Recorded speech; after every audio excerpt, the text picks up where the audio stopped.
Students, आज जो हम टॉपिक डिस्कस करने जा रहे हैं उसका नाम है बेस कैटालाइज्ड एल्डोल कंडेंसेशन। जैसे कि एसिड कैटालाइज्ड एल्डोल कंडेंसेशन में एसिड की मदद से क्या होता था, आपके पास कंडेंसेशन रिएक्शन होता था। आज चूंकि बेस कैटालाइज्ड एल्डोल कंडेंसेशन है तो इसके अंदर क्या होगा कि बेस की मदद से कंडेंसेशन रिएक्शन होगा। चलिए बढ़ते हैं अपने मैकेनिज्म की तरफ।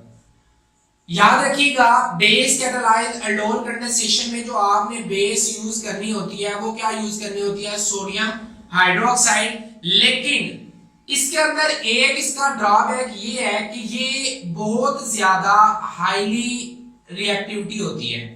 इसकी क्या होती है, हाईली रिएक्टिविटी होती है। और दूसरा जो है ये हाईली एक्सपेंसिव होती है। हाईली क्या होती है, एक्सपेंसिव होती है। अब रिएक्टिविटी इसकी चूंकि हाई है तो हम इसको मॉडरेट रिएक्टिविटी में ला सकते हैं। क्या करके, इसको डाइल्यूट करके। इसको क्या करके, डाइल्यूट करके हम इसकी रिएक्टिविटी थोड़ी क्या कर सकते हैं, डाउन कर सकते हैं। अपनी डिजायर के मुताबिक इसकी रिएक्टिविटी हम क्या कर सकते हैं, ला सकते हैं।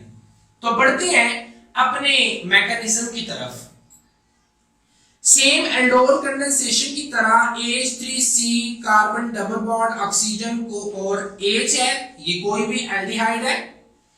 एल्डिहाइड है तो साथ क्या होगा, NaOH इन डाइल्यूट फॉर्म क्या करता है कि कार्बन जो अल्फा कार्बन है उसके साथ लगे हुए हाइड्रोजन को वहां से उतार लेता है, ग्रैब कर लेता है, जिसकी वजह से पीछे कितने हाइड्रोजन रह जाएंगे, 2 हाइड्रोजन रह जाएंगे।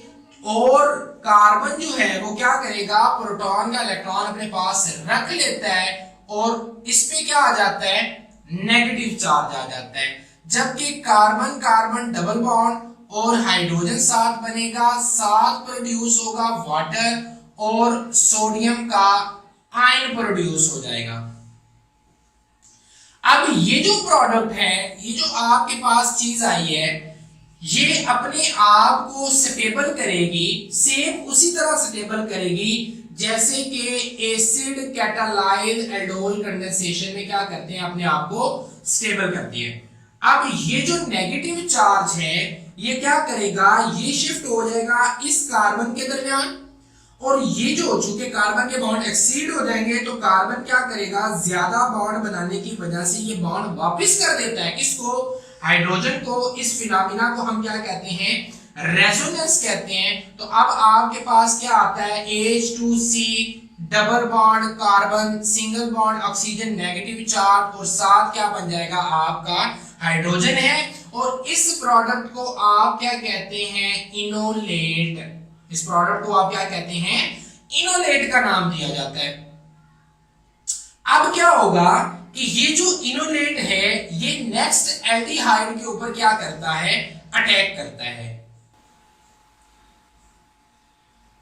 इनोलेट जो है आपका ये क्या करता है, नेक्स्ट पे कार्बोनाइल के कार्बन के ऊपर इसने अटैक करना है। तो अब वो वाला हमारे पास ग्रुप है, ये नेक्स्ट एल्डिहाइड आ गया, वो है H3C carbon double bond oxygen साथ क्या है, हाइड्रोजन। ये वाला जो ऑक्सीजन है ये अपना बॉन्ड क्या करेगा, वापस शिफ्ट करेगा किस पे, कार्बन के ऊपर। ये वाला इलेक्ट्रॉन डेंसिटी इस कार्बन पे आएगी और ये वाला जो बॉन्ड है वो यहां पर आएगा। तो फिर इसके बाद ये अटैक कर देगा किसके ऊपर, इस कार्बन पे।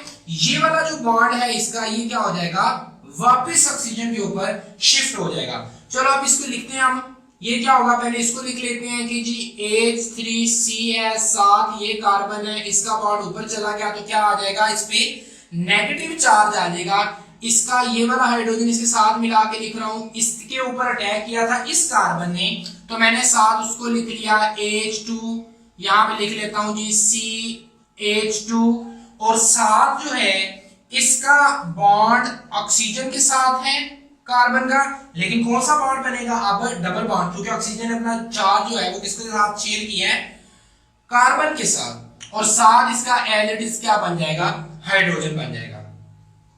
अब इस प्रोडक्ट में क्या होता है, चूंकि ये वाला क्या मौजूद है, ऑक्सीजन पार्शियली नेगेटिव चार्ज है और हमारे पास यहाँ पर क्या मौजूद है, सोडियम का केटाइन मौजूद है, तो वो क्या करता है, due to electrostatic force of attraction, वो इसके साथ एक वीक अट्रैक्शन के साथ क्या करता है, अटैच हो जाता है।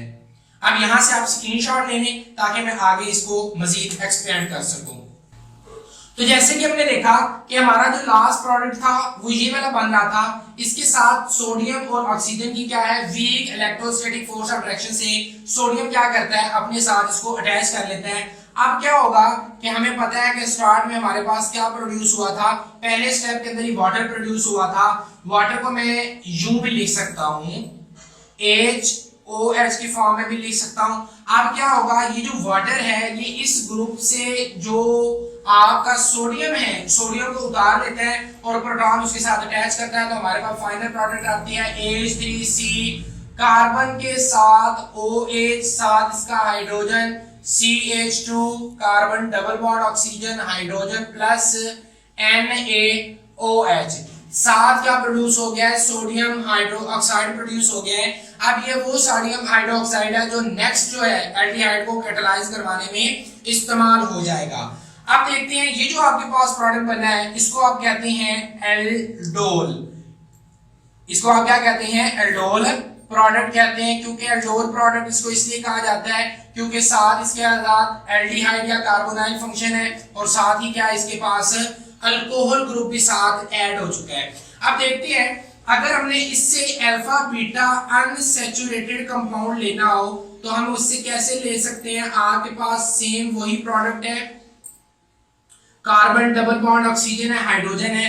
आप क्या करें, इस प्रोडक्ट को हीट करें, इसको आप क्या करेंगे, गर्म करेंगे, तो क्या होगा कि ये वाला जो OH है वो यहां से क्या करेगा, हाइड्रोजन को रिमूव करेगा और रिमूव करने से क्या बना देगा, H3C, ये वाला जो किसका रिमूव हो गया और इसका बॉन्ड इस कार्बन के दरमियान शिफ्ट हो जाएगा, ये बनेगा CH double bond CH single bond double bond oxygen H और प्लस क्या प्रोड्यूस हो जाएगा, H2O, साथ क्या प्रोड्यूस हो जाएगा, H2O।